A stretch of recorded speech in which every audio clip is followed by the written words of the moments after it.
Oi, pessoal, boa noite. Eu sou Luanda Vieira, sou jornalista e apresentadora do podcast O Corre Delas.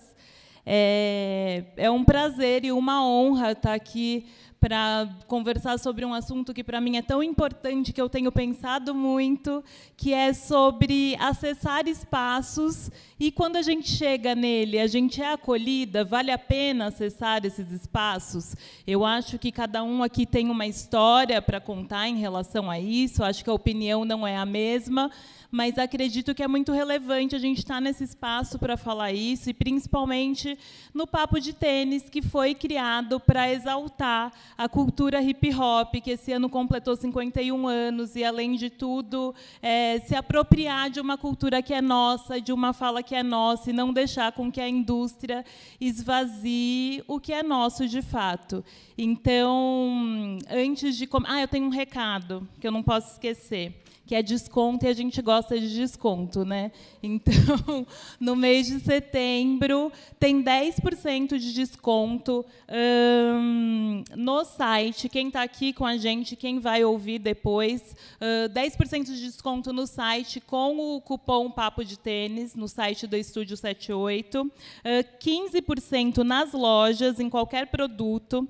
E esses dois tênis aqui, que é um Dunk e um Jordan, tem 30% de desconto. Eles estão aqui para vocês ficarem olhando durante a conversa, paquerando, entendendo que com Papo de Tênis tem 30% de desconto.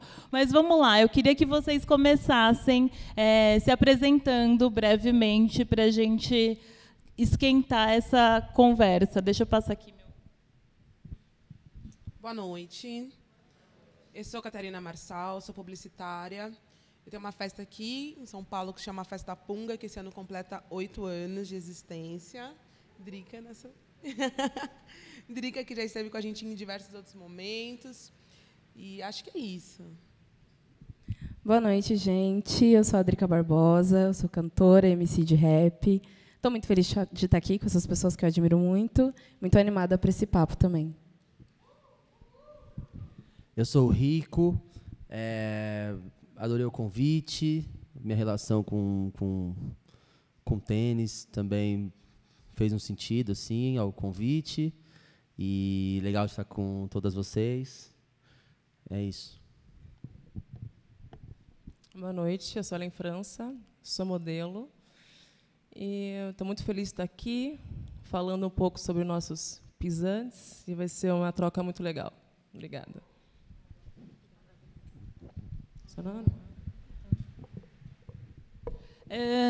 Para começar, eu queria justamente entender qual que é a relação de vocês com tênis, pensando num primeiro contato. Vocês lembram qual foi esse primeiro contato? E já vou me colocar aqui na conversa, que eu gosto também de falar, e para dar tempo para vocês pensarem também, que, vindo para cá, eu lembrei que meu primeiro contato, assim, que eu tenho memória, de fato, eu acho que foi com uns 12, 13 anos.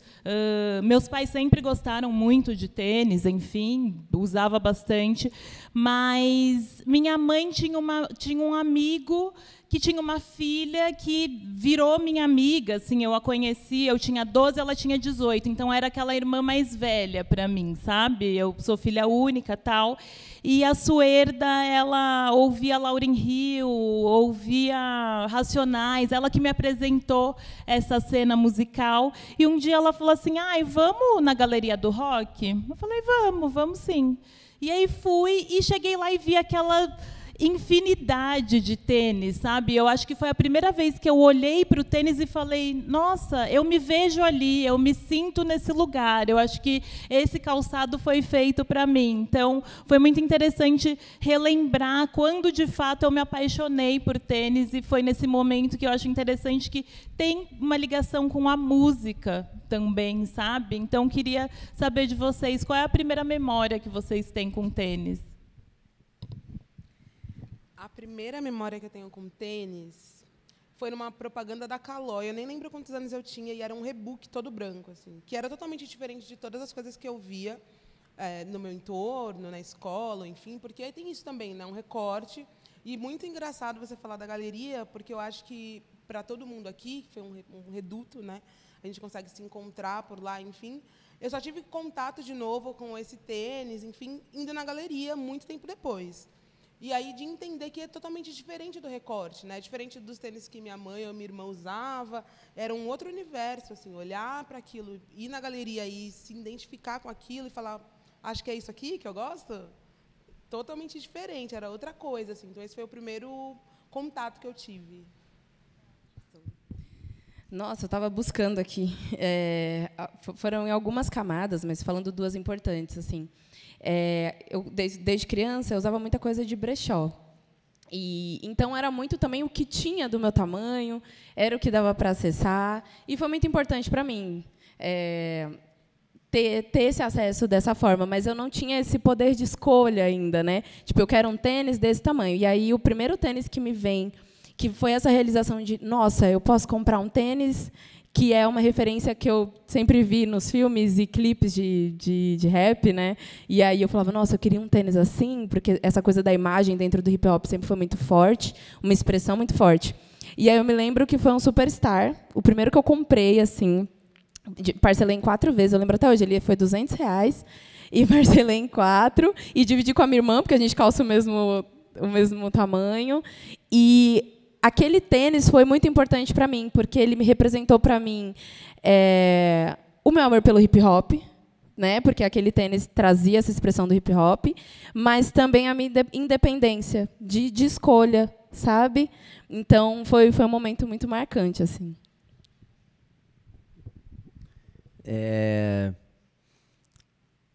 Bom, ao longo da vida, vários tênis acaba, outro tênis. E aí, acho que com 16 anos, comecei a trabalhar.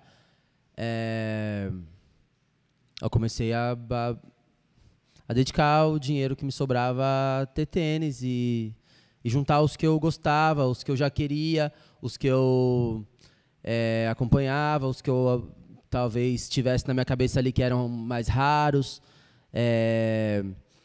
Tinha esse trânsito, né? Eu sou do Tabuão, mas eu tinha esse trânsito de vir para o centro para ver as coisas. Então, a coisa do basquete na época, assim, pegava bastante minha cabeça. Acho que comecei essa coisa de colecionar tênis com Dada.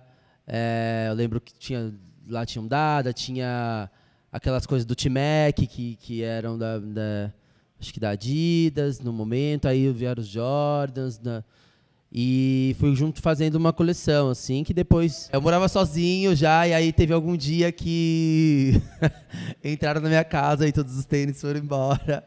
Aí depois desse dia, os que ficaram, eu também doei, e aí comecei uma outra história com juntar tênis e consumo e tarará. Mas eu ainda continuo consumista. Bom, eu tive muita influência do meu pai e do meu irmão mais velho, sempre da cultura hip-hop, sempre falava, parece um 50 Cent, meu irmão, que eu jurava. Então, eu sempre cresci com essa influência. E eu lembro que meu pai me deu um tênis, que era um Adidas, e ele era mais cheinho, né, tal. Eu falei, nossa, que tênis legal, né? Eu fui na escola, eu fui tão zoada. Tênis de homem, tênis não sei do que, não sei do que lá. Só que essa história eu tinha esquecido, assim. E agora essa pergunta eu falei, caramba, realmente, né? E não me afetou nesse sentido. Hoje até eu amo usar tênis, faz parte do meu estilo. E querendo ou não, no meio que eu vivo, vez ou outra eu tento fazer uma coisa um pouco mais garotinha. E eu falo, cara, tipo, não vem. E aí depois disso, lembro que o meu irmão sempre teve vários tênis. Meu pai e meu irmão sempre muito consumista, assim. E eu pegava o tênis do meu irmão para ir escondido para a escola, literalmente escondida, e postava foto no Orkut, então no final já sabem. Mas eu acho que eu tive muita essa influência e desde pequena gostei muito, assim. Eu não fui ensinada a andar de salto, de rasteirinha, eu fui ensinada tipo a usar um tênis no pé e, sabe, segurar o look. E até hoje tem um pouquinho. Sim. Sabe que ouvindo vocês, eu lembrei de quando o Laboratório Fantasma estreou no São Paulo Fashion Week, eu fui entrevistar o Emicida para falar, né, sobre a marca, enfim, e a gente começou a falar sobre tênis. E eu estou trazendo essa história porque eu acredito que, para a gente que está aqui, quem gosta de tênis, e apesar de eu trabalhar com moda, não é sobre moda, é sobre estilo de vida, é sobre história, sabe? Porque eu lembro que o Emicida falou exatamente assim para mim. Ele falou: Lu, agora o tênis está na moda, agora é aceitável você ir em qualquer lugar de tênis, sabe? Mas, na minha adolescência, o tênis era o que eu tinha para usar, e era um tênis. Então, isso faz parte da nossa história, faz parte da nossa cultura, não é moda. É um lugar muito... É uma linha muito tênue, na verdade, né? Porque, sim, compõe o nosso look, mas, ao mesmo tempo, é a nossa história, faz parte da nossa história. Exatamente. É ser. E cada um conta uma história, né? Vocês têm histórias com tênis?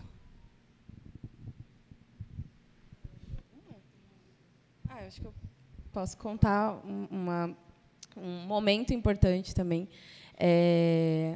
Que acabou sendo com a Adidas também. E aí, para mim, é muito importante. Hoje eu tenho uma conexão, uma parceria de trabalho também com eles. Mas, por conta disso, que foi importante, porque eu já gostava muito. Inclusive, a Aninha está presente nessa memória, a Aninha que está aqui, que foi foi um momento de um projeto musical atrelado à Adidas, e que, para mim, foi muito importante. Assim, e aí, era um momento que era do NMD, né, assim, que eu amei, assim, conhecer o NMD e fazer muito show com o NMD e tudo mais. E a gente foi convidado a fazer uma música falando sobre corre. E tênis sempre teve conexão para mim com corre, né? Porque sempre foi também uma ferramenta, né, que a gente usa ali para o nosso dia a dia, que pelo menos vai proteger o nosso pé e vai poder trazer um conforto para o dia a dia. E eu já vivia muito no corre, então foi fácil escrever sobre, mas me marcou muito, porque não foi só sobre tênis, foi sobre estilo de vida. Eles foram na minha casa e fizeram todo o material, mostrando o meu corre, indo até o metrô, fazendo o trajeto que eu fazia para trabalhar, né, amiga? E tudo isso, então... teve esse link muito forte de como o que a gente expressa com o que a gente veste, né, o que a gente usa, também faz muito parte assim, de quem a gente é, de fato. E aquele momento, aquele projeto também foi importante para a minha carreira e tal. Então, cria essa conexão forte, para mim, nesse sentido que o Emicida falou também, sabe? E eu me senti pertencente assim, à cultura, um pouco fora da bolha que eu tinha só da batalha de rima e tal. Aquilo me levou para entender que eu poderia ser eu mesma em vários outros lugares, mas mantendo a minha essência, mantendo a minha forma de me vestir e tudo mais. Aí me lembrou essa história aí. Mais alguém? Eu lembrei de uma que, enfim, eu sou do interior daqui de São Paulo, né? E vim para cá tentar a carreira louca de modelo. E eu lembro que, quando eu peguei, assim, depois de muito corre, que sempre ocorre, eu peguei assim um trabalho bom na época, e eu falei, cara, e tinha um tênis da Adidas também que eu paquerava, aquele tênis, eu não conseguia comprar, enfim, né, prioridades. E eu lembro disso, que eu comprei esse tênis à vista, e assim, eu cantava 7 eventos, assim, meu tênis e tal e tudo mais. E até hoje está lá, assim, esturricado, eu não consigo me desfazer dele, porque eu olho para ele e eu lembro, caramba, né? Eu lembro, caramba, traz essa coisa da história, sabe? É uma coisa afetiva, vai para além do vestir, assim. Total. E vocês querem compartilhar alguma coisa ou eu posso seguir? Posso?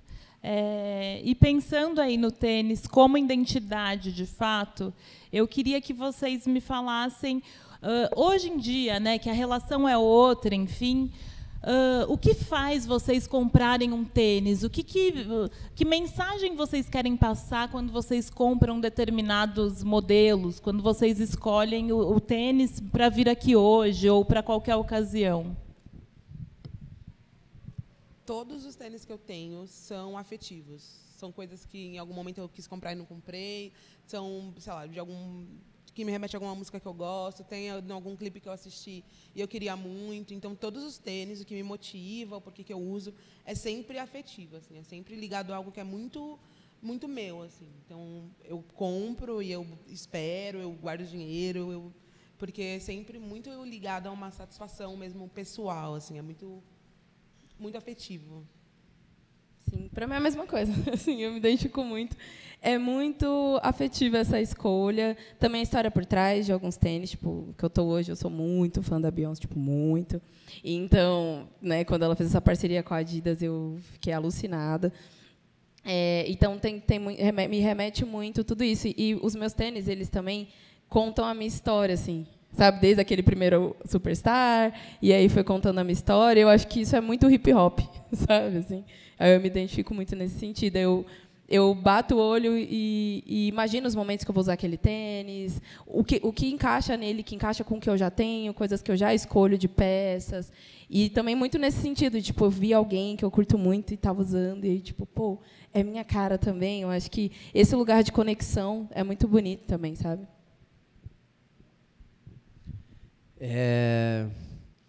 Bom, ao longo do caminho, assim, depois desse episódio do tênis, de ter perdido os tênis e tal, aí veio a vida desse trabalho, né, da música, que não sei, alguma hora chega um tênis na sua casa também, que é uma outra experiência, primeiro estranha e boa, e depois vai entendendo que é uma troca, né? Que você também é uma marca que está relacionando com outra, e é um encontro de duas marcas, o que você representa, o que você é na rua e o que as pessoas acham que tem que estar no seu pé, e aí chega na sua casa o que as pessoas acham que tem que estar no seu pé. Que isso não necessariamente tem a ver com qual é o desejo que você quer, o que você quer que tenha no seu pé. E durante esse tempo, esses últimos anos todos, fui tentando organizar o que é isso, com as coisas que eu quero realmente ter, que é estar no meu desejo, que em algum momento era algo muito raro, né? Tem os tênis que são mais raros, de poucos exemplares. Ora era alguma coisa que todo um grupo tem, eu também quero ter um igual. Tem coisa que você quer, o grupo todo tem, você também deseja ter. E tem essa relação até agora. Ao longo do tempo foi diminuindo a quantidade de pares de tênis que eu tenho. Foi saindo também as cores, a maioria hoje é mais preto. Mas hora ou outra aparece alguma coisa que toca assim, muito meu coração. Tem essa coisa também do tênis ter ganhado outra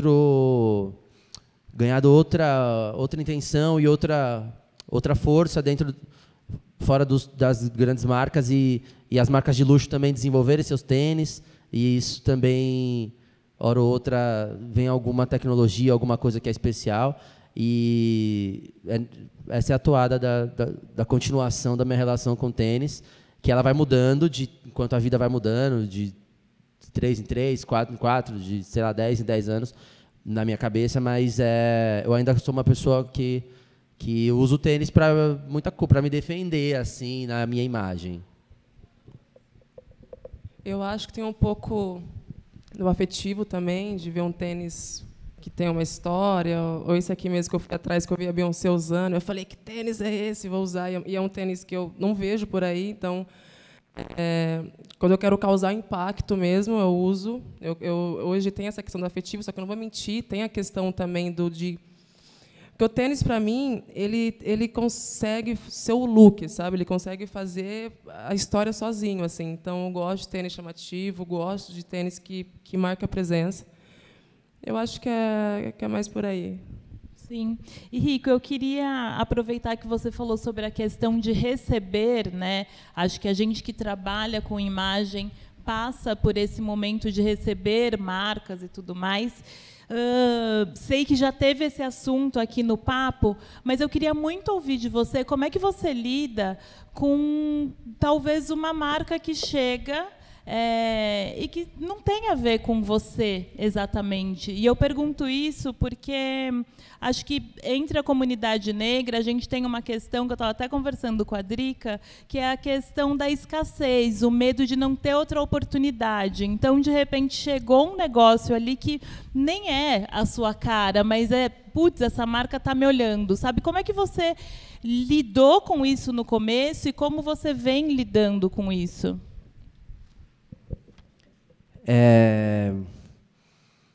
Acho que o negócio de falar não na vida, pelo menos na minha vida, assim, ela sempre teve sempre foi uma opção possível, assim, dentro da minha jornada. No caminho, acabei falando um monte de não para muitas coisas que queria que fosse só tênis, mas é do caminho, é da sua identidade também. E agora, nesse cruzamento de imagem, tiveram muitas vezes em que chegou o convite para me relacionar com algo que de fato não tinha a ver com a minha história, e aí não dava mesmo, e de boas. Mas eu sempre acredito que o não que você fala, assim, o não sincero, ele tem uma força de te alinhar com o seu próprio caminho, assim, com a coisa que de fato te destina. Por outro lado, também já vivi experiências muito especiais relacionadas a eu estar alinhado com o que eu gosto e deixar isso claro na minha imagem, na rua, todo dia, assim. Sei lá, fiz coisa com a Pigalle, que é da França, relacionada ao tênis. Eu já fiz coisa com a Coreia, eu já fiz coisa com o Japão, com marcas que são originais desses lugares, e já fui ao México, já fiz coisas, sei lá, com pessoas que eu admiro, com o FK Twigs, coisas especiais, sei lá, já estive com o Skepta, em coisas relacionadas também a esse mundo. Eu acho que nessa hora você não lembra do não, mas talvez se você tivesse falado sim para coisas que não tinham nada a ver, talvez não tivesse tão a triagem e o modo de olhar para mim e me relacionar diretamente com aquilo. Talvez fosse mais difícil para quem olha, para quem trabalha, né, com esse tipo de pesquisa e tudo mais. Então, apesar da gente entender todas as coisas que nos rodeiam e talvez parecer que o tanto de tempo que ficou sem acontecer coisas na nossa vida, por muitas vezes ser maior do que o tempo que passou a acontecer,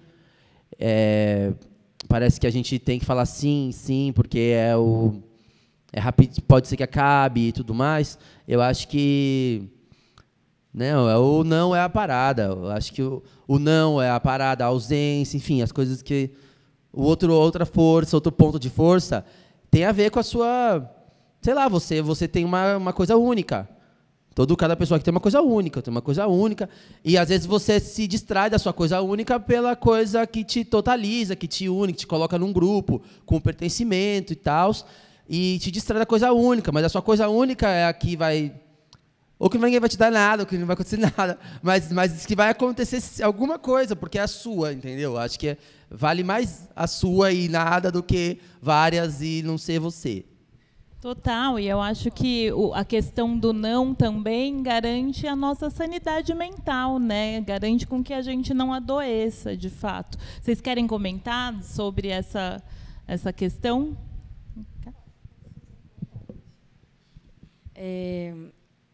Eu me identifico muito nesse lugar, assim, porque no que o Rico falou, porque, principalmente no começo, até por conta das histórias que eu contei, eu achava que eu tinha que sempre usar os tênis e que eu tinha que ser imensamente grata porque me deram tênis. Eu não me entendia como marca, eu não entendia, de fato, que aquilo ia ser uma troca e o que esperavam de mim nessa troca.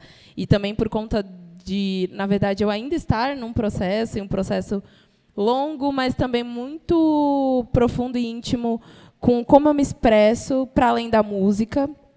porque é uma coisa que eu não me dei tempo e nem priorizei por conta de outras prioridades durante a minha adolescência, onde, por exemplo, é um lugar onde a gente, às vezes, começa a se comunicar mais com moda, entender. Isso, para mim, está começando depois dos 30, sabe? E que não é um caminho tão natural. Mesmo eu sabendo que a minha expressão nas fotos e palco e tudo mais é forte, mas isso no meu dia a dia ainda está assim... A sementinha foi plantada, mas ainda está indo. Então, eu simplesmente, tipo, não, eu tenho que aceitar e eu tenho que dar um jeito de usar, porque estão me dando. Tipo, eu não tinha acesso a essas coisas que estão me dando, então eu tenho que fazer. Né? E ficava nesse eu tenho, isso realmente é adoecedor. Assim, eu tive que curar isso, estou curando isso. E eu acho que é muito importante a gente falar sobre isso. Né? Eu acho que nesse lugar também, das áreas que a gente trabalha e está muito envolvido com imagem, às vezes as pessoas têm uma percepção de que a gente já sabe tudo e que a gente já tem certeza do que quer e que a gente não tem esses desafios de reflexão. Mas a gente tem, às vezes, muito mais intenso. Né? Eu acho que é legal a gente poder estar aqui e poder falar sobre isso também. E acho que mais do que esses desafios, a gente muda, né? O tempo inteiro. E conforme a gente muda, os nossos gostos mudam, as nossas opiniões mudam, tudo muda. Então, é importante que a gente se respeite para que isso reflita em quem está vendo a gente de fato. Agora, começando a falar sobre acessos, em algum momento... o tênis foi para vocês um impeditivo para estar em alguns lugares se sentindo confortáveis? E, tipo, putz, eu quero acessar isso daqui, mas será que eu consigo acessar de tênis? Como que foi essa relação nos lugares que vocês queriam acessar? Eu acredito não, eu tenho certeza que para mim não foi um impeditivo, assim, mas eu acho que tem muito a ver com a nossa personalidade, né? Você até trouxe, né, que, pô, eu vou de tênis. Isso, eu sempre banquei isso, assim. Eu não tenho nenhuma familiaridade com salto, assim, eu tenho uma questão muito... Adoro chinelo, adoro tênis, e é isso. Então, eu sempre banquei isso, assim. Eu acho que também tem muito a ver com a nossa personalidade mesmo, com as coisas que a gente gosta, onde a gente se coloca, a maneira como a gente se posiciona nesses espaços. E como eu sempre tive uma questão muito tranquila com a questão de me vestir, enfim... Então, quando eu chegava, aquilo ali já era a minha personalidade que estava estampada. As pessoas já tinham essa questão de saber que eu vou de tênis. Casamento, eu vou de tênis. As pessoas já sabem que é aquilo que elas vão esperar de mim e é isso que elas vão receber, porque eu não vou conseguir performar uma outra pessoa. Cara, é muito legal ouvir isso, porque nesse autoconhecimento e tal, eu estou experimentando coisas novas, assim. Eu tive realmente a viradinha dos 30 ali mexeu muito comigo. Estou com 32 agora, então estou 2 anos assim meio caótica, mas e aí agora está mais dual. Tem dia que eu quero usar um salto e coisa que eu não sentia vontade antes, aí do nadão eu falo, eu vou. E aí tem esses dias que é mais o tênis e tudo mais. Mas essa questão do acesso, eu tenho uma memória que foi dentro do rap, foi num momento que eu comecei a fazer show, participar dos shows das pessoas que me chamavam para cantar. E aí, na época, eu trabalhava de jovem aprendiz no escritório de advocacia aqui no centro. E tinha que usar sapatilha, né? Então, eu vivia de sapatilha e só podia usar o tênis na escola ou quando eu ia na batalha e tal. E tinha pouquíssimos pares, enfim, ganhando pouco e tudo mais, todo o contexto de vida. E eu lembro que teve uma menina que trabalhava de produção com os amigos, que um dia ela falou, eu queria almoçar com você, queria falar com você sobre um negócio. Isso depois de alguns shows que eu fiz. E eu fui para esse almoço com ela. Ela virou assim, ela falou assim, olha, o que eu vou falar pode parecer um pouco indelicado, mas é porque eu quero te ajudar. E eu queria te oferecer um tênis. E eu tenho isso me pegou muito, eu fiquei tipo, um tênis? Tipo, por que um tênis? Ela falou assim, porque eu acho que você não está se vestindo de acordo no palco. Eu acho que você precisa trazer essa potência no que você veste, no que você calça. E eu não sei qual é a sua condição, mas eu estou aqui para te ajudar nisso. E aquilo me pegou muito, me deixou muito frágil, sabe? Porque tinha um contexto do porquê eu não estava com tênis no momento. Tinha todo um contexto, toda uma história. E eu acredito que ela foi de uma forma positiva me ajudar, mas aquilo me pegou muito porque tem essa camada social e racial e tudo mais. Ela não era uma pessoa preta fazendo isso. E aquilo me marcou. E aquilo, para mim, foi sobre acesso, sabe? E foi sobre eu não me sentir com uma liberdade de eu usar o que eu tinha também, né? Tinha alguém e alguém me observando e vendo se eu estava de acordo naquele momento, onde eu só me preocupava com a música. Então, quando eu pude ter acesso a tênis, no primeiro momento vinha isso na minha cabeça. Eu ficava, nossa, eu tenho que escolher um tênis que vai marcar e que vai. E, às vezes eu nem ia pelo conforto, eu ia porque era um tênis que as pessoas conheciam. E isso foi prejudicial para mim, sabe? Então, tem essas camadinhas que pegam a gente. Isso já passou, mas foi foda. Eu cheia de histórias tristes, né, gente? Desculpa, mas é verdade. Quer falar, amiga? Tá de boa? Assunto delicado. É que hoje, assim, minha vida, há muito tempo, desde pequenininha que eu comecei na moda, então, hoje mudou muita coisa, graças a Deus. Eu acho que quem entende um pouco de moda sabe que, enfim, várias camadas aí.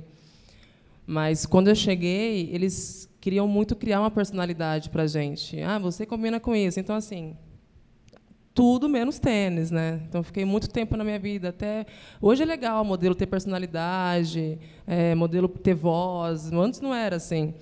Então, sim, foi difícil de chegar nesses lugares. Então, até que isso que você falou de autoconhecimento, também estou na mesma situação. E porque tentando me entender, porque, cara, hoje eu estou muito feliz. Cheguei num lugar que, tipo assim, sou o que eu sou. Se eu vou num lugar, vou com tênis. Eu fui fazer um material, um book, né? Quem conhece como book, minha booker falou: leva seus tênis. Tem até uma foto com esse tênis posando. Sua personalidade é tênis. Leva seus tênis, tal. Minha agência falar isso para mim. Uma agência que, antigamente, não a agência em si, mas a moda, o ambiente que eu cresci aqui em São Paulo, fazia a gente criar um personagem. Tinha que ser um personagem. Então, eu poder me reencontrar hoje, e, sim, agora falando dos lugares de acesso, nessa questão de estar de tênis, ainda sinto um pouco. Não vou falar que, nossa, não, ainda sinto que ainda penso. Tem lugares que eu vou... Será que eu coloco um tênisinho? Será que eu vou com uma coisa mais básica? Porque causa esse impacto, né? Mas, aos pouquinhos, nesse trabalho do autoconhecimento, a gente vai se descobrindo realmente e se permitindo ser quem é. Eu acho que esse é o essencial. Sim. Eu acho que eu queria colocar duas questões aqui, que acho que tem a questão do autoconhecimento, com certeza, mas uma coisa do autoconhecimento que faz a gente também se moldar ao espaço. E eu vou me colocar nesse lugar, que é o seguinte: eu sou a pessoa do tênis, com certeza, já está muito definido, é isso que vocês falaram. Quando eu chego, as pessoas sabem que eu vou de tênis, e quando eu não estou de tênis, é tipo, nossa, a Lu não veio de tênis. Mas, em alguns espaços, trabalhando com o mercado de luxo, eu entendo que, de fato, o tênis nem sempre é bem-vindo e, às vezes, cansa também você querer combater o tempo inteiro. E aí, dentro desse processo de autoconhecimento, o que eu pensei? Um mocassim, para mim, está ali, sabe? E eu estou trazendo isso porque... isso é muito legal, mas, ao mesmo tempo, não também. Porque, ainda que o mocassim esteja dentro do meu estilo, eu ainda preciso me moldar, né, a um ambiente para me sentir 100% confortável. E não só para me sentir 100% confortável, mas para estar em paz com a minha saúde mental, sabe? Escolher as batalhas que eu quero, e é isso. Hoje vou de mocassim porque não quero ninguém me olhando da cabeça aos pés, e se olhar vai ser por outro motivo. Agora, tem uma outra questão que tem a ver com o mercado de trabalho, para mim, que é uma coisa de hierarquia. Assim, eu sou millennial, então, durante o meu tempo no mundo corporativo, a hierarquia era uma coisa que funcionava, não funcionava muito bem, mas que era aquilo. Isso está posto. E eu lembro que, no meu primeiro emprego, eu fui na Copa pegar uma água, estava de tênis, obviamente, e chegou uma mulher do RH para mim e falou assim: nossa, confundi você com a estagiária de tênis, assim. E aí, tipo, tá tudo bem, né? Mas eu não era estagiária naquele momento. E eu não queria ser a estagiária. Eu queria mostrar que eu já cresci e tudo mais. Mas é muito doido, como eu nunca esqueço, essa associação que ela fez, como se o tênis me diminuísse de alguma forma, né? Então, os acessos de tênis, eu, particularmente, sinto que eles são mais complicados. Mas que a gente supera, acho que com a maturidade, de fato, né? Aí agora falando sobre os acessos, sem falar de acolhimento ainda, eu queria que vocês me contassem qual foi a sensação que vocês lembram, assim, mais latente, de quando vocês acessaram um espaço que vocês não imaginavam que era para vocês e vocês chegaram ali. O que vocês sentiram? Como foi isso? Eu acho que, no geral, e a gente vai conseguir muito compartilhar dessa vivência aqui, porque somos pessoas pretas, né? No geral, quando a gente alcança esse espaço, independente do espaço que seja, já tem ali uma estranheza, né? De entender o que é ou como que é, enfim. A todo momento a gente tem que falar e provar e dizer de novo o que a gente é, o que a gente veio fazer, o porquê nós estamos naquele espaço. E é sempre uma luta que a gente está ali, a todo momento, provando e se provando e se provando. Eu acho que essa estranheza vem já muitas camadas antes disso, né, para a gente. Então, eu acho que, no final das contas, a questão do tênis ou da vestimenta, enfim, vai chegar muito depois, porque a gente já chegou ali, já é uma mulher preta naquele espaço que, diversas vezes, é um lugar que dizem para a gente que não é para a gente estar, né? Então, acho que, quando chega nesse momento da vestimenta, do tênis, de como a gente está vestido, a gente já apanhou por tantas outras coisas que a gente fica tipo, tá bom, vai, é só mais agora a questão do tênis, vamos embora. Porque é muito louco a gente estar, inclusive, falando disso, assim, né? Porque era uma coisa que não era nem para acontecer. Então, acho que, como tem esse primeiro impacto, né, de você dizer quem você é, de você provar quem você é, a questão, né, da sua existência como um todo, acho que, quando chega nessa questão do tênis para o acesso, enfim, acaba, para mim, pelo menos, sendo uma coisa que eu falo, gente, tá bom, eu vou bancar isso aqui, vamos. Porque é muito complicada essa questão, né, de você permear esses espaços que, a todo momento, alguém te diz que não é para você. E a pessoa pode até não dizer com todas as palavras, mas, quando ela falou que, você parece estagiária, ela te passou uma mensagem muito clara, né? Ela te disse exatamente o que ela queria te dizer. Então, e, de repente, ela até soubesse que você não era estagiária. Então, a todo momento, essa questão, a gente está a todo momento reforçando e reafirmando quem a gente é e o lugar que a gente ocupa nesses espaços, o porquê que a gente merece estar nesses espaços. Que é surreal, né? A gente tem que, a todo momento, dizer, estou aqui porque eu mereço estar aqui. E a pessoa pergunta o que você fez, o que você cursou, aonde você trabalhou, quem são as pessoas que você conhece e as pessoas que você acessa. E, a todo momento, você tem que reforçar essa credencial de eu posso estar aqui porque eu sou potente, porque eu sou, enfim, porque eu mereço estar aqui tanto quanto você, né? E tem uma outra questão que a gente, falando aqui, me veio à mente, que, para a gente, é sempre essa questão surreal, né?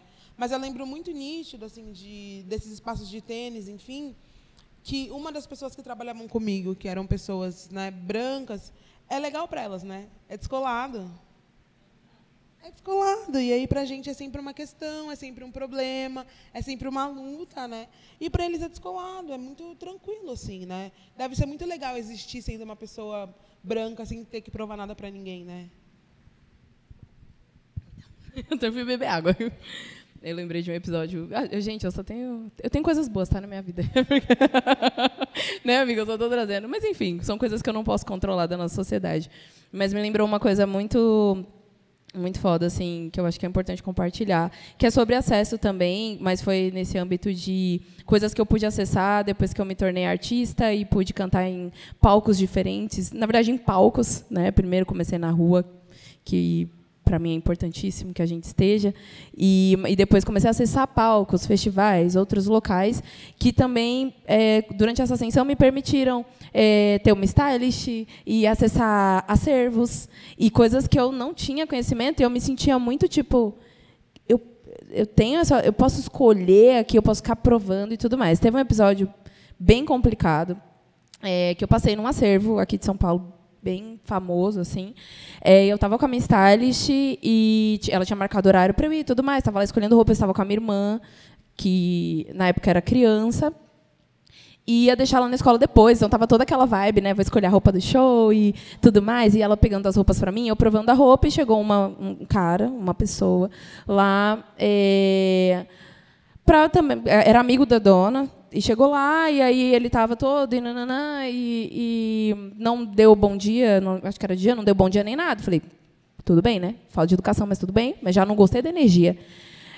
Gente, eu saí do provador com as roupas na mão, depois que esse cara chegou. Fui ao encontro da stylist e da dona, que estavam conversando na cozinha. E o negócio era do lado da cozinha. Eu saí do provador com as roupas na mão, parei do lado delas. Ela, e aí, deu, não deu? E a gente conversando. O cara saiu do lugar que ele estava. Minha irmã estava brincando lá com as coisas.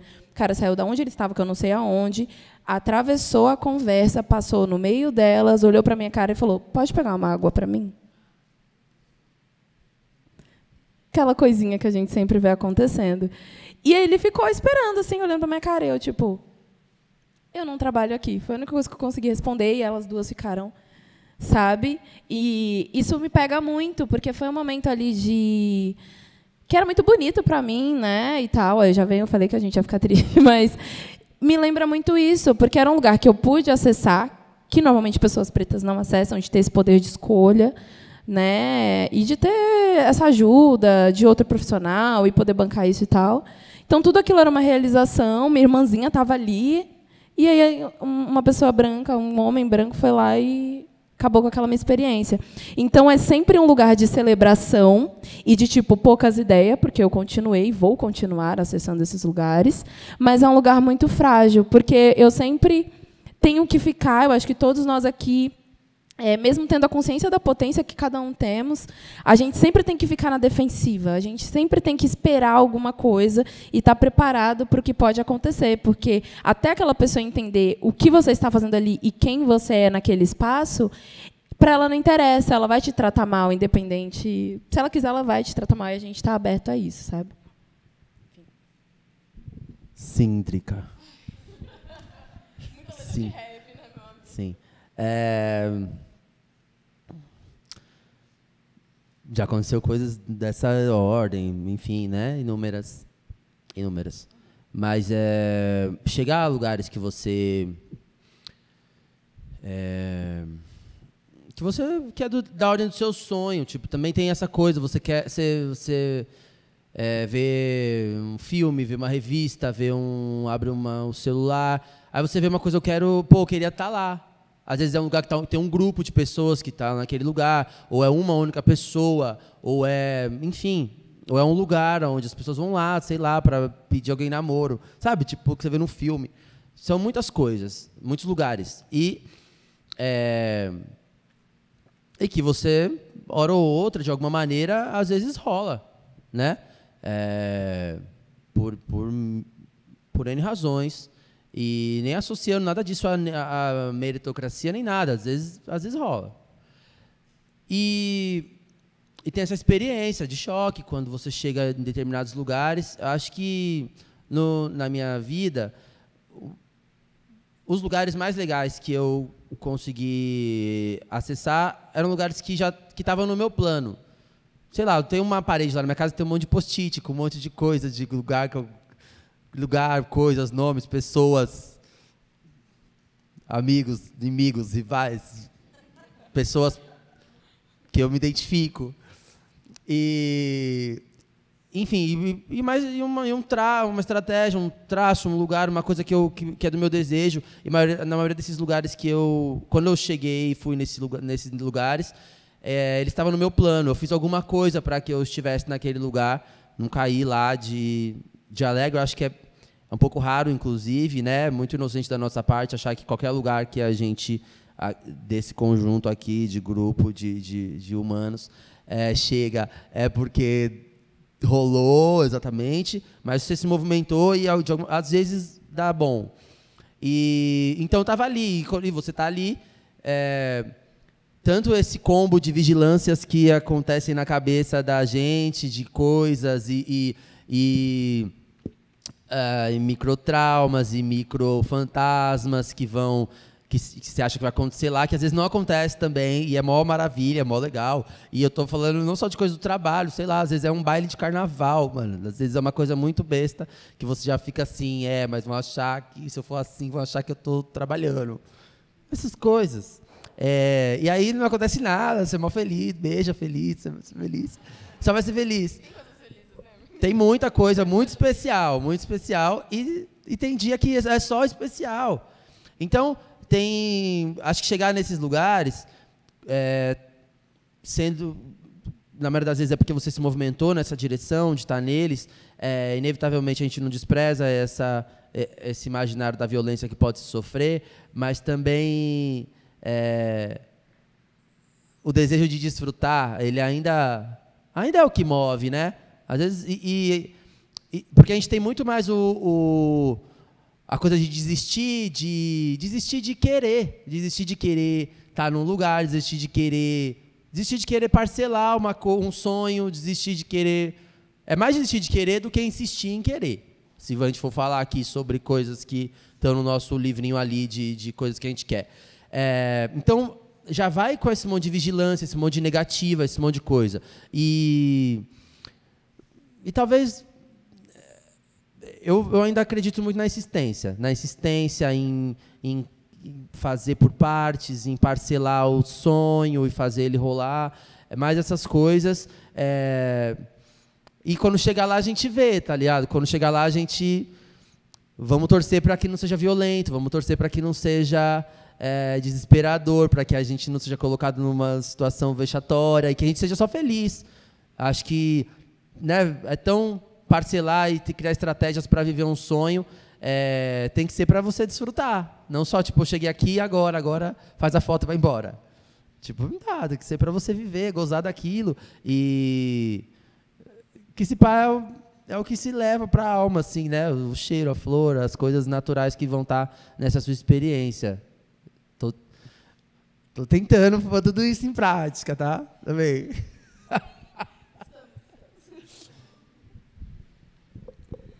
Acessar lugares assim que a gente nem imaginava é incrível, né? Eu lembro que quando eu comecei, há 10 anos atrás, que eu mudei para São Paulo, que eu comecei a fazer a movimentação de querer vir morar aqui, né? Meu pai, né, pai de menina, aquela coisa. Falava, não mentia, né? Mas preto não dá certo nisso, não. Preto realmente não tinha, né? Eu falei, não quero saber, eu vou fazer acontecer. Vim para cá, mas luta, mas muita luta, muito corre. E sempre muito difícil. Demorei muitos anos assim para conseguir trabalhar com grandes marcas, para sempre, porque não tinha. Você não tinha modelo preto, não existia assim. Hoje, nossa, incrível. Mas aí chegou a pandemia. Umas meninas, modelos pretas também, a gente se uniu e fez os Pretos na Moda. Não sei se alguém já ouviu falar nesse Instagram, que foi um dos Instagrams que começou a expor todos exposed. Foi tudo esse momento. A gente começou a falar. Nossa, eu até arrepio. Essa sensação, entendeu? E a gente começou a postar, enfim, não preciso falar nomes. E eu acho que a moda começou a enxergar um pouco... também é delicado falar sobre isso, né? Começou a enxergar beleza na gente ou começou a ficar com medo. É uma 880. E, então, acessar esses lugares, assim, depois a gente vê... E não tinha... Igual eu falo, a minha referência como modelo era Naomi Campbell. Gente, Naomi tem 55 anos de idade. Era a minha referência, assim. Então, hoje, eu escutar, eu ouvir que eu sou referência de outras pessoas e ter essa troca é muito gratificante, sabe? E que venha mais e mais.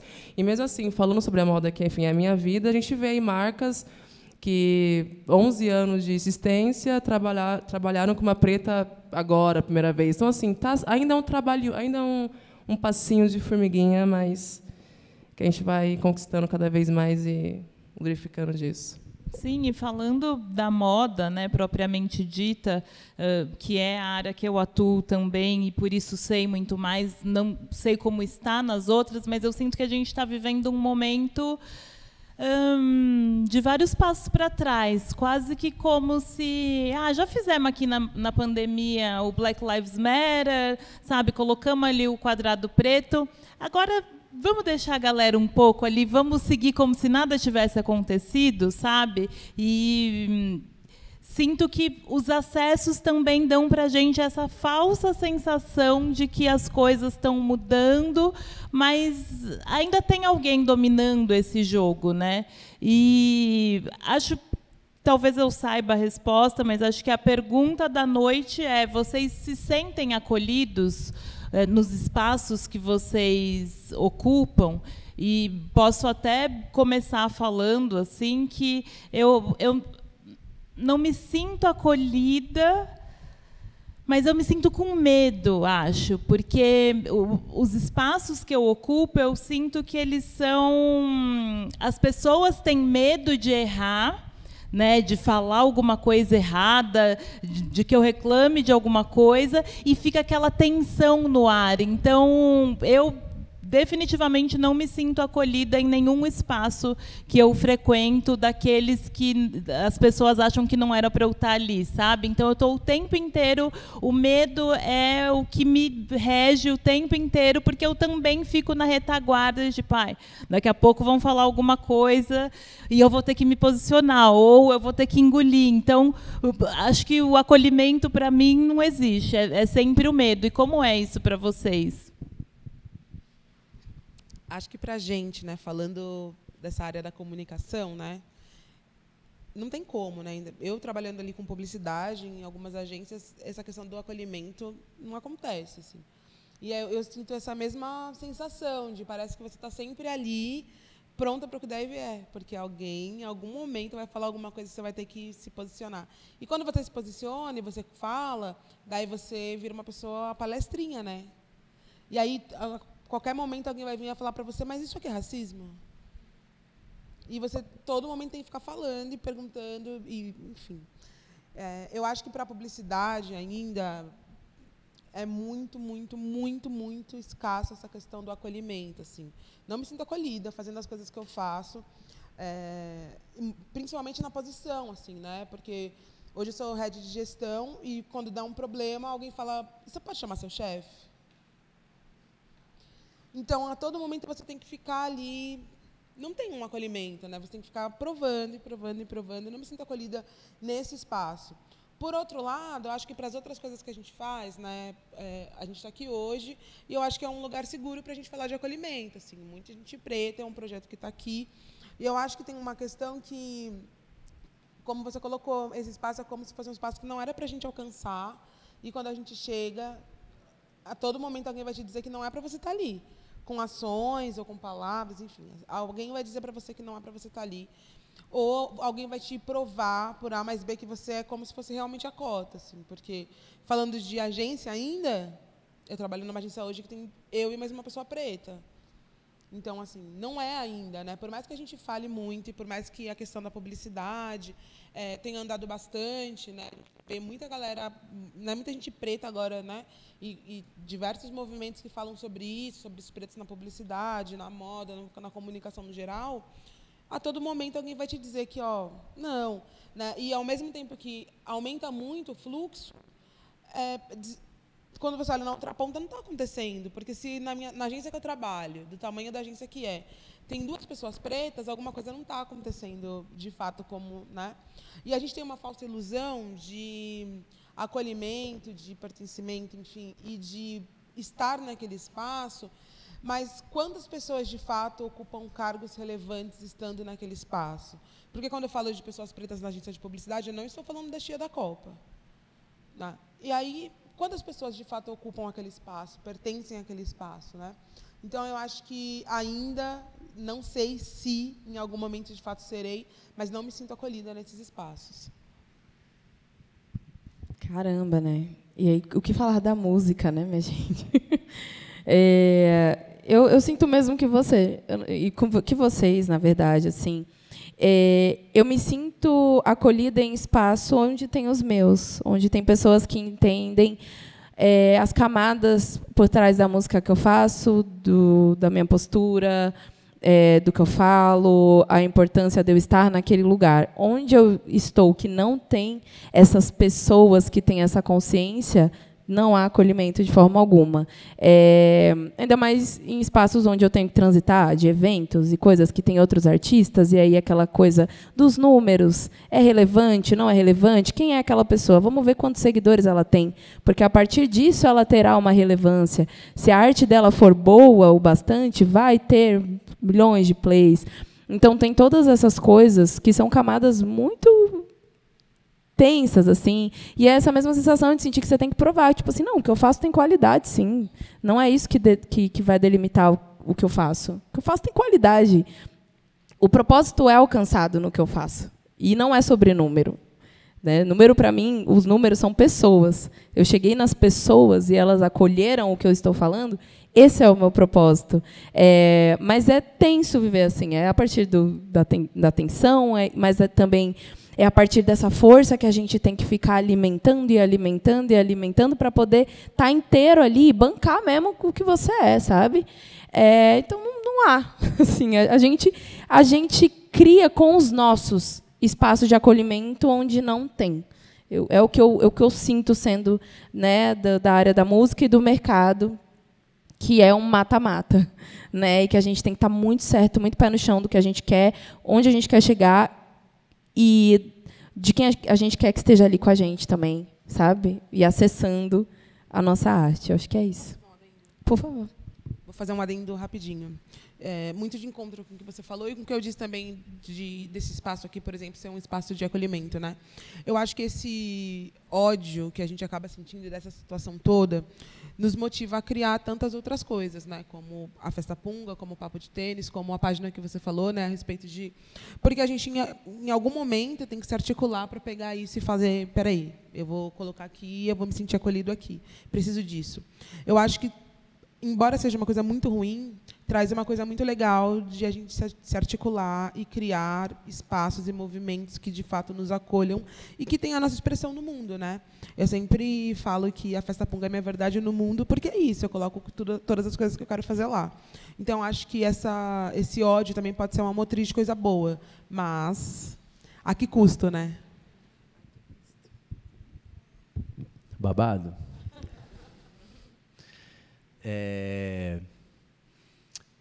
uma moeda muito valiosa, né? Acolher, eu acho.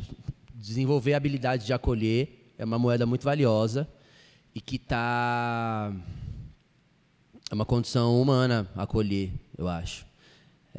Todo mundo aqui tem a humanidade em si de desenvolver essa capacidade de acolhimento. Eu acho que qualquer pessoa. Né, pela questão histórica das coisas, sempre pende a que nós aqui representados estejamos mais à mercê de um acolhimento, de fato, né? E que era para ser algo que era para estar à disposição de qualquer outro grupo e que a gente chega carecendo disso pela ausência, por ser minorizado, e, enfim, por uma série de aspectos que traz o acolhimento como uma grande demanda de um grupo. E ao longo do caminho, claro que eu também não encontrei, né, o acolhimento, mas também vi o quanto é caro. O acolhimento é uma parada cara. Principalmente para quem não tem o acolhimento, quem nega acolhimento, quem não tem acolhimento a disponibilizar, a trocar, ou por maldade, ou porque não tem mesmo, isso não impediu de eu desenvolver em mim a capacidade de acolhimento.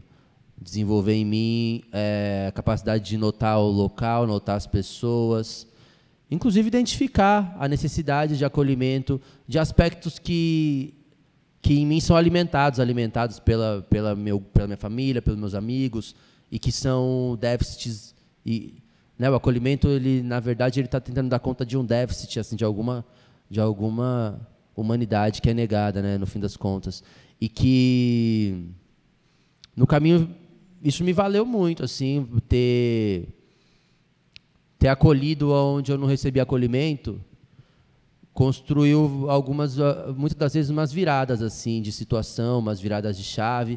É um movimento. O acolhimento já é caro, fazer esse movimento é muito, muito, muito mais caro. E muitas das vezes eu vi acontecer coisas que talvez a gente trate como mágicas, mas na verdade a gente usando talvez essa força, esses recursos mais de endurecimento que existem, na via de mais uma vez ter sem ter aquela coisa de o que é não ter e ter que ter para dar, sabe, da coisa lá do Djavan. Porque, no fim das contas, a gente ter as competências humanas, sobretudo, elas ainda é o que move a coisa, né? Você ter ou desenvolver aquela habilidade, ainda que você não receba ela ao seu entorno, ainda é uma possibilidade de você construir seu trânsito, olhar para a ausência disso e saber que você é fonte de várias coisas que você não está, que estão te negando, sobretudo, né? Mais do que não terem.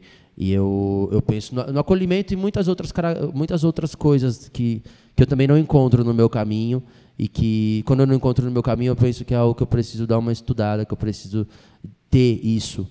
Ter para mim e talvez ter para dar, talvez. E isso mudou algumas realidades também, desse caminho cruel e violento, que continua sendo cruel e violento.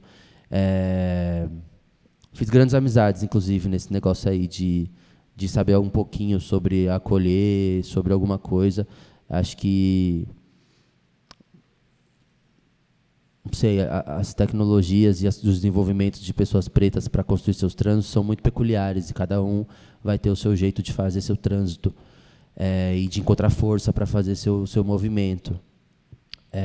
Mas eu acredito bastante nesse, onde eu ainda busco desenvolver as coisas que eu não recebo de graça, só por ser humano, como deveria ser.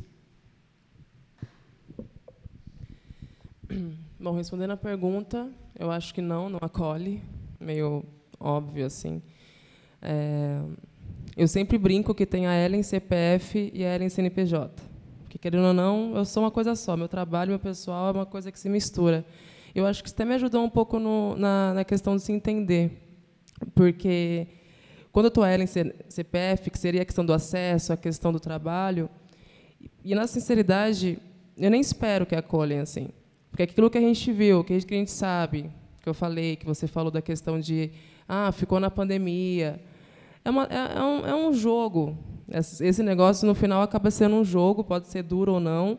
Então, saber se proteger nesse sentido, eu acho que é muito válido. Saber até onde você pode se... não vou, porque eu quero ser acolhida no ambiente, acolhida mesmo, sabe assim, deitar no colinho no ambiente que eu sei que até 5 anos atrás eram super racistas, assim. Então, isso leva para a minha vida. E agora, falando da Ellen pessoal, dos lugares que o acesso profissional me colocou, assim, e que eu trouxe para o CPF, até acontece. Eu acho que as pessoas... Eu me sinto, em alguns lugares, sim, não vou falar que não. Acho que tem várias questões envolvidas também, mas eu acho que não me sinto acolhida e nem vai ser algo que vai ser assim para amanhã, esse acolhimento, sabe? Eu acho que o melhor que falo por mim, né, que eu posso fazer não aceitar do tipo, vou ficar aqui, mas tipo assim, tá tudo bem, tá tudo certo, eu vou ali, faço o meu, faço o que tem que ser feito e já era. E vou aproveitando também, se eles querem jogar com a gente, vamos jogar junto também, entendeu? Não dá para ficar tipo vitimismo. Não, meu, vamos para cima então. Guerra de gigante.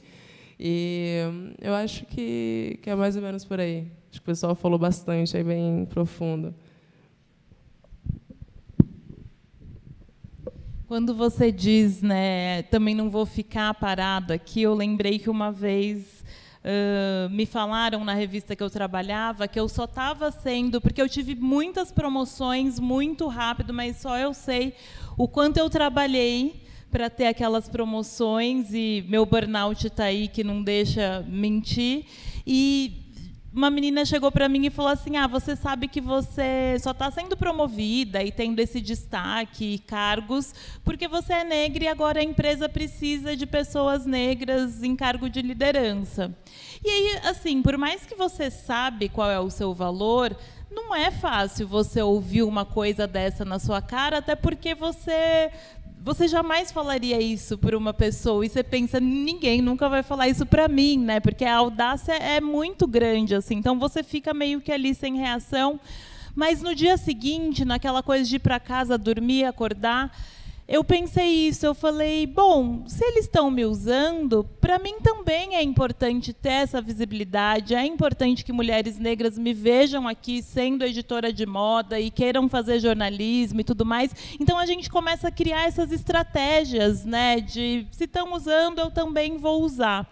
Agora, antes de abrir para a plateia, eu queria fazer uma última pergunta, que é sobre talvez um peso, mas que, quando a gente acessa lugares, espera-se que a gente traga mais pessoas parecidas com a gente nesses lugares. E é a nossa vontade, de fato, né? Durante muito tempo, o quanto eu pude fazer isso e posso, continuo fazendo, mas chega um determinado momento que a gente entende que não depende da gente trazer mais pessoas parecidas com a gente. Então, eu queria que vocês falassem como que vocês lidam com essa cobrança e, ao mesmo tempo, com esses dois lados, né? Porque tem uma cobrança de trazer e uma cobrança nossa também, né? Às vezes nem é externa, mas tem o outro lado, que é quem manda ali na roda, quem está fazendo a roda girar, dizendo, você só vai trazer se eu permitir. Então, como que é esse equilíbrio para vocês?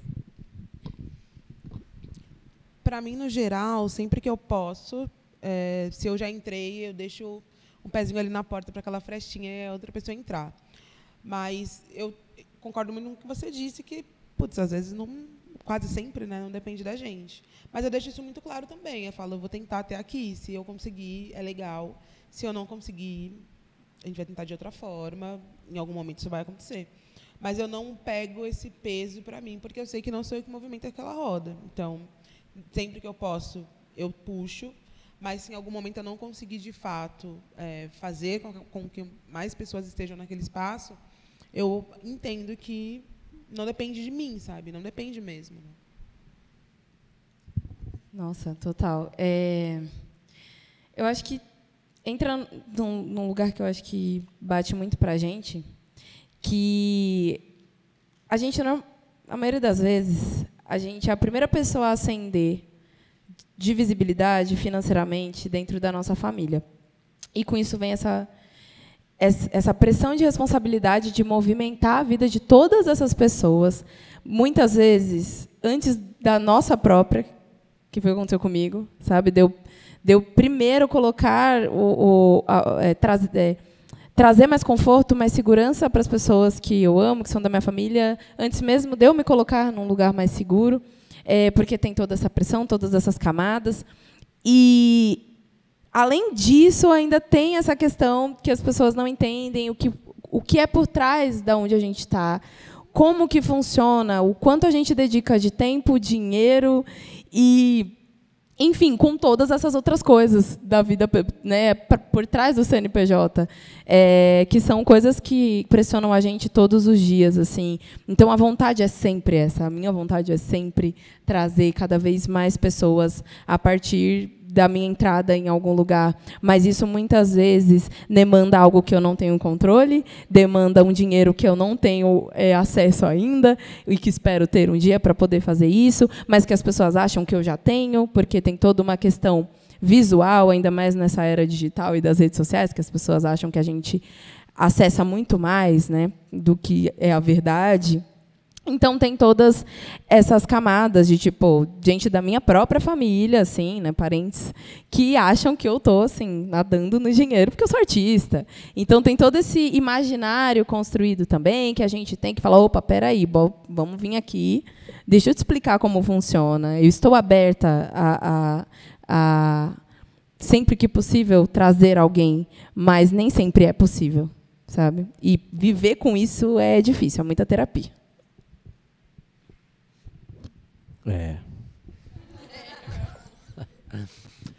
Ir sozinho ir sozinho é a grande roubada, eu acho, assim, no fim das contas. É muito difícil muito difícil chegar em alguma coisinha dentro do seu sonho, seja ele qual for, em que instância seja. Acho que ir sozinho é os nossos agravantes, os adoecimentos, eles estão relacionados a ir sozinho, a acreditar, às vezes, de todo mundo à sua volta, você que está com a visão, com o plano do que vai fazer, de como vai caminhar, e aí se eu que estou com a visão, eu que vou então dar um sprint aqui, correr solo, porque eu que estou vendo como que é o que fazer. Acho que esse é uma grande roubada, assim, você ir sozinho no negócio que você está fazendo.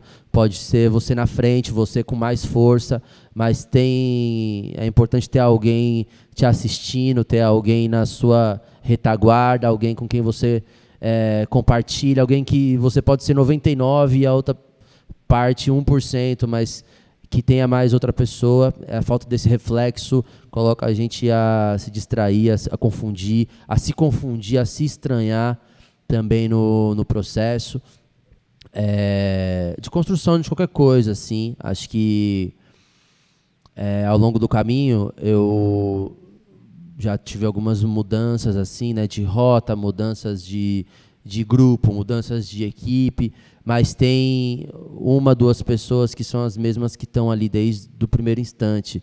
Isso já me salvou e me segurou de muitas coisas.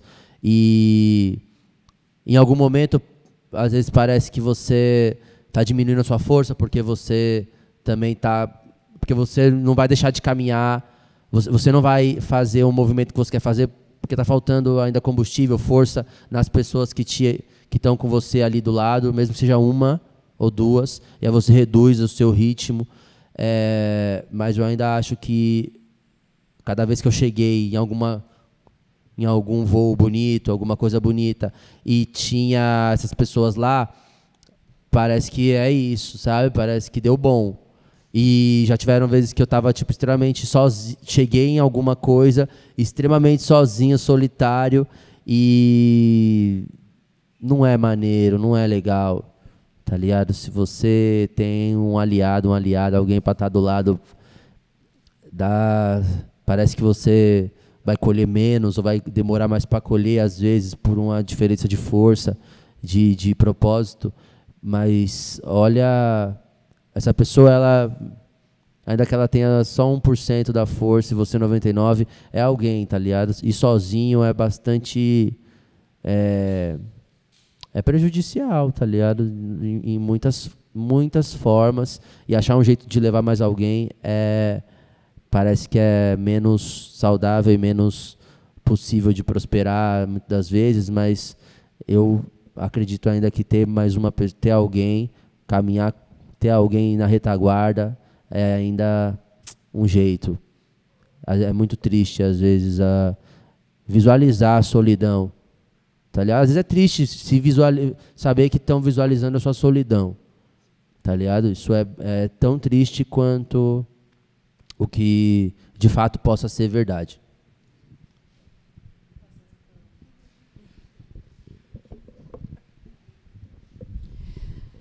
Ai, gente. Não, é isso. Eu fiquei pensando o quanto também para a gente é mais cruel num lugar que durante muito tempo só tinha espaço para um de nós. Então, ainda quando tinha mais um, sempre era um mais um que a gente não conseguia se acolher, porque era, putz, amanhã ou sou eu ou sou ela, sabe? Acho que hoje a gente consegue mudar essa perspectiva, mas durante muitos anos no mercado, qualquer que seja ele, foi assim, né? Acho que as novelas estão aí, não deixam a gente mentir, tipo, era trocentos atores negros para uma vaga, né? Só vai ter uma vaga. Então, é muito doido. Acho que autoconhecimento é a palavra aqui dessa noite e acolhimento, de se acolher de fato, porque não é fácil, né? Seguir, mas seguimos. E aí queria abrir para perguntas da plateia. Temos?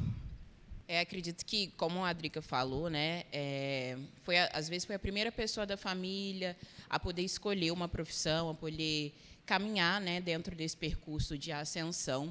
E como foi esse percurso dentro desse processo de solidão também, de acreditar em si e de nem sempre ter o apoio da família para poder continuar, e dos amigos, às vezes, de não compreender o que é a carreira, e de ter que insistir, muitas das vezes errando, ou não tendo tantas oportunidades para errar, sabe?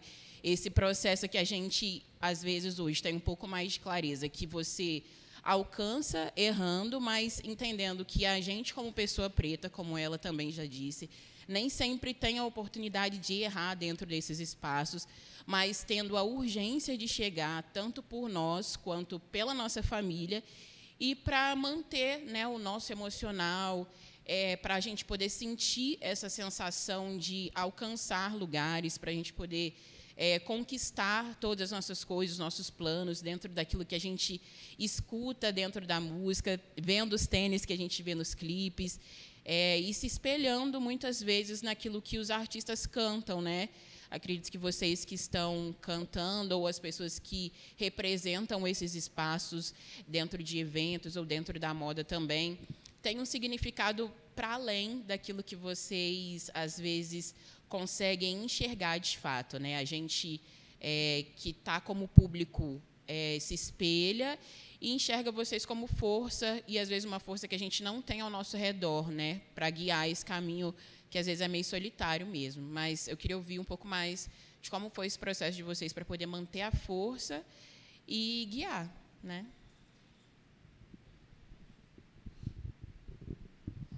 E aí? Não, negócio de força. Negócio de força tem que rever.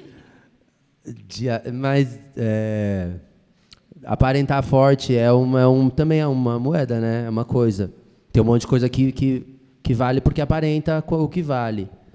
E, às vezes, não é um blefe, não, mas é um jeito de transitar. Mas perder a força e achar a força de novo, acho que é um ciclo, acho que de todas as naturezas, né? Essa renovação, assim, no fim das contas. Até porque acho que vai mudar, o ciclo vai terminar, haverá outro, e acho que transmitir isso para as pessoas, eu no meu caso, que é através da palavra, do poema, de uma era, de um trabalho, de um disco, de um show novo, eu costumo sempre deixar as pessoas saberem, inclusive, né? Quando... Ai, gente, tá tudo errado agora. E depois, tipo, tá mágico, tá foda, gente. Vem comigo que vai ser muito legal. Acompanhem. Essas duas coisas, porque, no fim, tem uma outra grande cilada também, que é essa noção de você vir de um contexto subutilizado, subhumanizado, e aí rola um pouquinho, tá ligado? Tipo, todo mundo aqui ainda todo mundo, a gente não tem uma distância grande, tá ligado? Sobre nada, né? Tipo, a gente está aqui falando coisas, mas a gente faz parte de uma mesma situação, né? Situação complexa e complicada. Mas eu acho que refletir, conseguir compartilhar isso com as pessoas e criar sobretudo, essa rede de troca, assim, porque, no fim das contas, derruba um pouco essa fantasia dessa camadinha sobre-humana, dessa camada, né, que a gente sabe que é importantíssimo para o nosso avanço coletivo. Inclusive, a gente dá uma desencanada dessa camada de alguém que chegou lá, dessas noções de linha de chegada, essa noção de tempo, né, linear, zona, que é só para frente, que as coisas não balançam, né? Eu acho que tudo isso vale muito, porque eu posso estar na minha jornada aqui, que parece que ela tem outras insígnias, né, outros broches, eu junto outras coisas, mas ela também vai ser eu diante dos meus limites, eu diante de várias coisas, ainda que eu produza frases bonitas, ainda que eu produza conteúdos que vão deixar as pessoas, talvez, motivadas ou inspiradas nos seus caminhos, mas, mesmo assim, eu tenho dias horríveis também, a vida também é violenta, tal qual a sociedade. E o que muda é que sou poeta, e em alguma hora eu vou fazer uma coisa bonita disso. Mas eu também. Me identifico muito, meu amigo. Nossa, trazer uma coisa muito recente, assim, que me aconteceu, uma consulta, especificamente da terapia, foi um dia específico onde tudo clareou, tudo o que estava acontecendo comigo, uma autossabotagem muito grande. Por quê? Porque estava nesse lugar que eu falei, de eu me sentir responsável por essas pessoas, e não só as pessoas que estão diariamente no meu convívio, mas por todas as pessoas, por todos. Tipo, eu tenho que fazer alguma coisa, sabe? Eu estou num lugar onde as pessoas estão ouvindo o que eu falo. Isso já é um puta passo. Eu sei o quantos meus ancestrais lutaram por isso, sabe? E os meus de agora também estão lutando por isso. Então, é uma pressão muito grande. E aí, o que acontece? Eu me encontrei num lugar de autossabotagem, foi essa conclusão que eu entendi depois, porque eu não queria ser mais desumanizada a partir da realização de ter mais visibilidade e que a minha voz chegasse mais longe. Então, quanto mais longe a minha voz chega, como uma mulher preta, provavelmente eu serei mais desumanizada. E poder segurar isso é uma coisa que a gente não tem uma cartilha, ninguém tem, sabe? Muita gente não conseguiu segurar isso. Então, eu entendi que estava nesse lugar, o porquê desse lugar, e os momentos onde eu me sentia assim. Então, contando brevemente um momento, que eu fui fazer uma tour na Europa, puta sonho, fazendo rap no Brasil, mulher preta, e tour na Europa, cantando minhas músicas autorais, mágico, assim, incrível. E aí, beleza, cheguei na Norte, na minha casa, fui na esquina, no mercado, entrei com a minha irmã, que agora é adolescente, e a gente no mercado e, pum, o cara seguindo a gente. Que é uma coisa que acontece sempre, estava contando especificamente nesse dia, eu falei, caraca, eu literalmente desci de um avião, passei um mês fora da minha casa, realizando um sonho. Mas isso me lembrou essa camada de novo, de tipo, caralho, né, mano? Nós vamos ter que continuar lidando com isso, com o medo de acharem que a gente não esqueceu o cartão, mas, sabe? Mas foi de propósito ali, que não tem como pagar, ou que está entrando de propósito com uma bolsa e falando para, sabe, desde a minha irmã pequena, não mexe nas coisas, não pega nas coisas. Então, são coisas que a gente já está acostumado e que a gente não é blindado quando acessa lugares. Continua acontecendo, entendeu? Tipo, vai bater o olho em você e vai agir daquela forma. Então, tudo isso foi me trazendo cada vez mais angústia nesse lugar. E eu acho que por isso que foi tão importante, é tão importante para mim, o autoconhecimento, e também a partir de um lugar onde eu tenha para quem falar isso. Né? Então, se você tem essa possibilidade de ter acesso à terapia, ou tem pessoas com quem você pode trocar sobre isso, porque é uma fragilidade, é foda a gente abrir sobre isso, sabe? E para mim é um lugar muito foda, porque eu sempre canto sobre força, no sentido de ser uma pessoa que tem coragem de ir e fazer, porque eu também quero me tornar cada vez mais essa pessoa, mas é difícil, muita coisa me atravessa. Mas onde eu encontro essa força? Quando eu lembro que o que eu faço pode mudar a forma como aquele cara que estava me seguindo me vê e vê os meus também. E se não mudar ele, que mais para frente, o que eu fizer e vai ficar, possa mudar o olhar dos filhos dele. Porque ele também é igual a mim, mas ele não entendeu a parada. Porque ele não teve a oportunidade, às vezes, de entender a parada. Então, tem todas essas camadas muito complicadas, mas que a gente tem que encontrar ferramentas que a gente consiga sustentar o nosso propósito.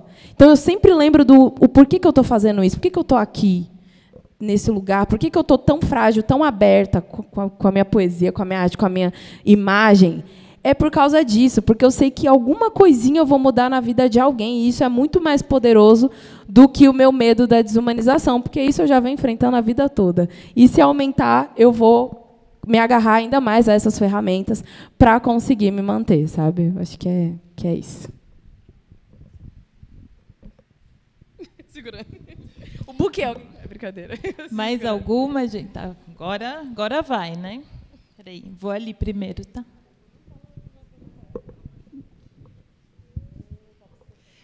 Oi, gente. Eu queria saber, vocês chegaram em um lugar na vida que vocês são referências para pessoas pretas, né? Porque a gente não se vê muito nas coisas, né? Eu tenho 30 anos e raras as vezes que eu vi pessoas pretas nos lugares, na música, etc., pelo menos até os meus 15, mais ou menos, né? Hoje eu sou professora e eu me torno referência para os meus alunos. E aí, para as minhas alunas pretas, assim, em coisas básicas, quando eu estava no ensino infantil, de fazer trança no cabelo, no outro dia, 3 alunas estavam de trança. E andar de um jeito. E eu acho que é uma responsabilidade muito grande você ser referência para muita gente, no lugar que a gente está. Porque aí acaba chegando nesse lugar que você não pode errar, porque aí, nossa, pelo amor de Deus, olha onde ele chegou e ele errou, né? E eu queria saber como que vocês se sentem nesse lugar, assim, de chegar onde vocês chegaram, se tornando a referência que vocês são para a população preta.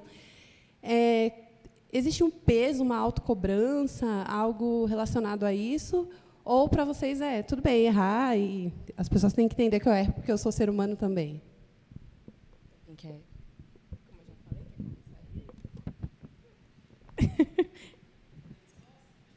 Então eu vou continuar, porque eu acabei não te respondendo sobre isso, inclusive agora que eu fui na história, fui.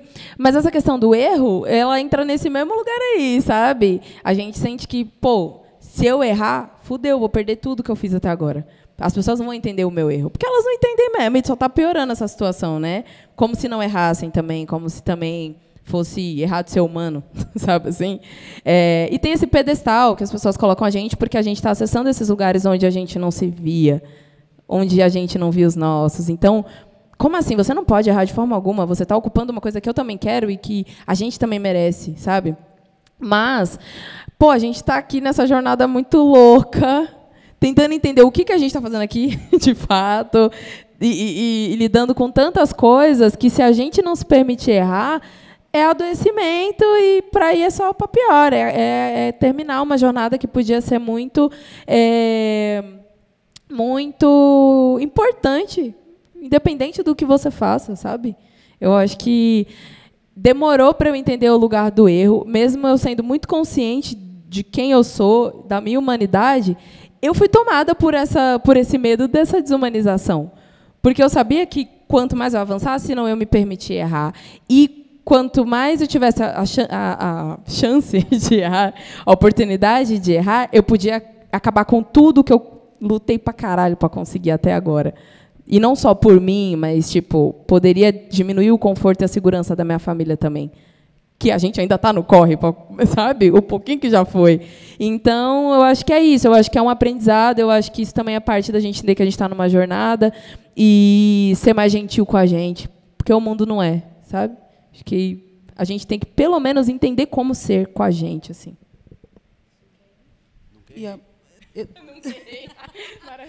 Eu acho que tem uma questão também que é a seguinte, que é muito o que você falou, né, Drica? Vocês aí. Que é o seguinte, você tem o peso de não poder errar por você e não poder errar pelos outros, porque você fala, se eu errar aqui, fudeu, as pessoas que estão vindo aqui faz o quê? Meu coletivo faz o quê? As pessoas, o que acontece? É cruel a gente dizer que não pode errar, né? E tem uma questão também que, por mais que a gente possa errar, essa marca fica, né? Sempre alguém vai falar, mas ela... Não. Você nunca... Esse erro não vai ser esquecido nunca. Nunca. A marca vai ficar. Eu acho que, respondendo já a sua pergunta antes, que entra um pouco nisso, é que eles falaram bastante bem, falaram muito bem, porque eu nem quis falar muito, mas essa coisa da força, né? Acho que é um pouco... Sim. Oi? Acho que é um pouco isso, de que caminha junto. Eu não posso errar, que eu tenho que fazer alguma coisa, eu tenho que fazer uma diferença. Desistir não é uma opção. Então, quando você tem isso na sua cabeça, independente do que você quer ser, de onde você vem, para onde você quer ir, eu acho que assim, não é, nossa, meu Deus do céu, mas te deixa um pouco mais firme na ideia de, cara, sou eu, por eu, e é isso. Acho que isso me ajudou bastante. Mas não é fácil, né? É duro. E agora, a questão de ser referência e tudo mais, tem essa questão, né? Que tem aquela coisa do... você, sendo preto, tem que se arrumar 10 vezes mais para ir em tal lugar. É a mesma coisa. A gente, sendo preto, se errar, vai ser 10 vezes mais julgado por tal situação, ainda mais se estiver naquele cargo maior, enfim. Acho que é um peso, tem que aprender, tem que sentir, se deixar ser gentil. Eita. Mas não é fácil, não. É muito legal quando a gente vê que realmente tem pessoas que nos veem como referência. Está tudo bem aqui? Acho que... Mas também é isso. Acho que tentar ser mais humano com a gente. Delicado que eu vou falar agora aqui, mas eu acho que o egoísmo, em certo ponto, ele é necessário. Então, a gente tem que... Sabe, peraí, deixa eu aqui. Sempre foi todo mundo, deixa eu me entender. Errou. Me dá aqui um tempo, respira e volta, porque senão surta mesmo, sabe? Tudo que é demais transborda e não dá. Acho que é por aí. Tem uma aqui, né? Tá. Não preciso mais levar o microfone.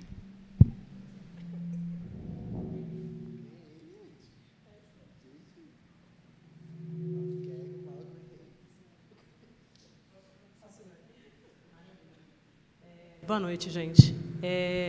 Sobre acesso, referência, talvez acolhimento em relação... Vou voltar um pouquinho na parte de consumo. Queria muito saber assim, de vocês, se vocês entendem que, na indústria, vocês entendem que há um acolhimento de fato, principalmente para vocês que são todos criativos, né? Quando você pensa na indústria africana, né, e onde que o Afrobeat, a parte do consumo que eles têm e das marcas que eles estão utilizando, com designers africanos, com pessoas pensando especificamente para a cultura de Afrobeat, para a cultura...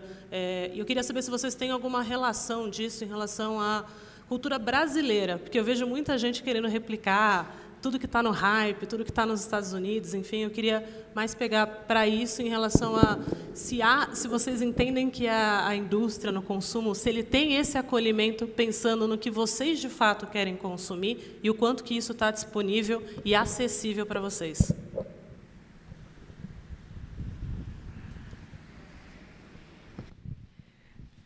Eu vou colocar um ponto aqui, enquanto publicitária, tendo atendido diversas marcas, inclusive no nosso segmento aqui, né? Eu acho que tem uma questão que a gente, no geral, está sempre um pouco limitado, né? As grandes coisas que eu fiz para grandes marcas, inclusive de tênis, eram coisas que o Global já tinha decidido, chegou aqui, a gente só executou com o olhar nacional, mas não necessariamente a gente tem esse poder de criação 100%, sabe? Os quarters vão chegando, a gente entende aquele ano ali dividido em 4 momentos e tem os momentos daquele quarter para a gente poder executar. Não necessariamente a gente tem aquele poder de criação, de fato, sabe? Tem meio que um tema ali onde você discorre sobre ele e entrega. Então, acho que a minha contribuição nessa questão realmente nem sempre a gente consegue executar. E tem uma outra questão, que é quando a gente tem um poder de criação, existem muitas outras pessoas envolvidas ali e que não necessariamente vão entender o nosso olhar de criação, né? Não necessariamente vão entender... Porque é muito amplo, a gente pode falar de cultura nacional no geral, né? Regional no geral. É muito amplo, eu consigo ver isso de um jeito, a outra pessoa vê de uma outra maneira. E vou até trazer um exemplo aqui. eu trabalhei na OUS e fiz aquela collab OUS e J. Borges, que foi um tênis super icônico, que foi uma questão muito legal, que a gente falava de uma cultura regional, falava da xilogravura, falava de uma série de questões, mas a gente foi muito tempo até chegar naquele momento ali de falar, tá, é isso aqui, porque é muito óbvio para a gente olhando aqui, falando, isso aqui, para a gente falar de cultura regional e para a gente falar de xilogravura, a gente tem que trazer essas questões para cá. Só que para o outro não é muito óbvio. O outro está viajando e está falando, não, vamos colocar, não sei, um pé de banana aqui. A gente fala, mano, mas não faz sentido. Então, assim, até a gente, de fato, conseguir criar e executar, tem muitas camadas aí. Porque as pessoas que estão acima de nós têm ideias mirabolantes. E você fala, cara, sabe quando vai a campanha para a rua e você fala, quem aprovou isso aí? São essas pessoas que estão acima de nós. Negociando, né?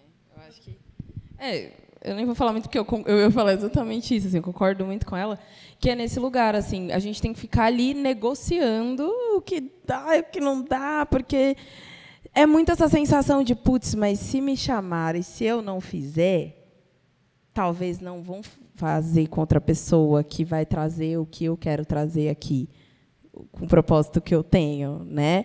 Então, tem muito esse lugar da gente ficar também muito reflexivo, onde que a gente traz o não importante que o Rico falou, por exemplo, onde é o momento de falar não quero, e onde é o momento que dá para você entender essa negociação, sabe? E isso é muito complicado, vai muito de cada momento. Trazendo para a música, por exemplo, eu vou fazer uma conexão com uma marca para construir uma música, e aí eu acho que a analogia com a roupa está ali também.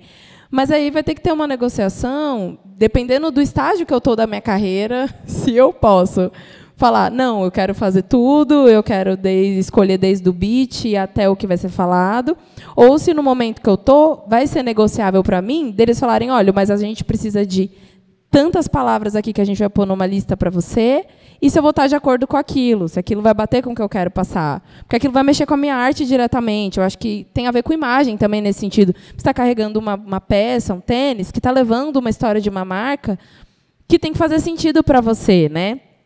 E é isso. Eu acho que, para a gente ainda não está nesse lugar tipo que a Beyoncé está, por exemplo, que ela não está no Brasil. A gente aqui tem infelizmente, poucas referências de que tem essa liberdade, eu acho, de criação e de conexão, mas isso demora muito para acontecer. Então, se lá, né, para a Beyoncé, que seja com todas as oportunidades e incentivos que ela tem e teve, com toda a construção de riqueza e de visibilidade que ela tem, demorou para ela botar e estar numa campanha de uma joia, ou ser uma primeira ou uma das poucas mulheres negras a representarem aquela marca ali, aquela coisa, imagina para a gente, né? Então, é algo que a gente tem que ter essa vontade de fazer, mas que a gente ainda sabe que tem todo um sistema, todo um pessoal, toda uma estrutura muito branca, muito hétero e tudo mais, e várias camadas, que vão impedindo a gente de poder criar com mais liberdade, sabe? E quero muito poder um dia virar e falar, olha,